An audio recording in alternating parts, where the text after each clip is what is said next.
Hi and welcome Blender fans, this is a kind of sequel for the BSurfaces retopo tutorial in which I want to show you some more tips and tricks for retopology.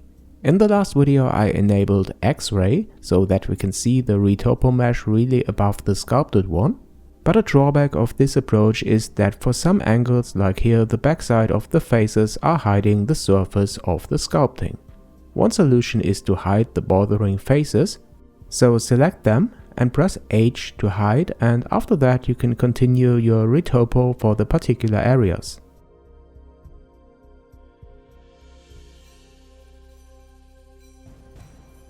And when you're done, you just press Alt and H to show the whole mesh again.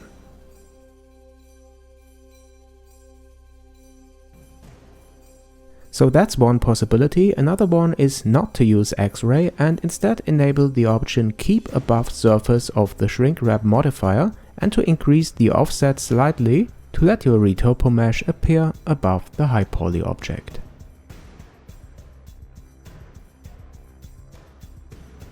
What I forgot to mention for the BSurfaces add-on is that you can extend your existing mesh by drawing pencil strokes. Just select an edge as a source, then press D to draw onto the surface, and to connect these and create new geometry, press the Add Surface button.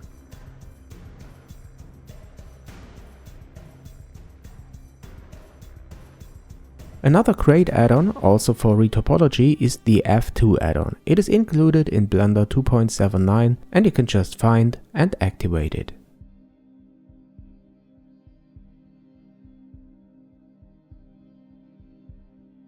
Now let's assume you extruded some new vertices for your mesh either by pressing the E key or by holding down the Ctrl key and clicking onto the surface. Then the F2 add-on offers a very comfortable possibility to create faces from it. You can switch to edge selection, then hover with the cursor over an area that you want to fill and press the F key. And now the add-on remembers this direction, and each time you press F again, new faces are created along this path.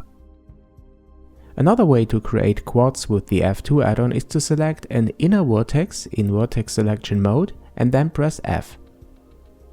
This can also save a lot of time in many situations.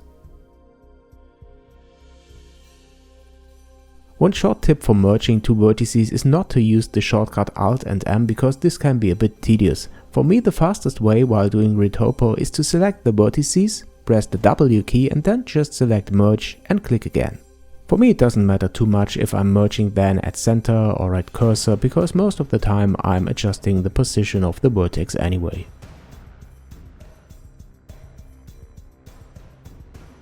Okay, last but not least, what I'm also using for retopo is proportional editing. Enable it, press G and adjust the cursor size by moving the scroll wheel. With this feature it feels like using a big brush to adjust the positions of your vertices. And proportional editing is not limited to moving around the vertices, it also works with rotation, which can be very useful in many cases. So guys, I really hope this additional video for retopology with Blender was helpful, and if you like it, please like and subscribe to my channel to not miss the next tutorial. Thanks for watching and see you soon on JNM.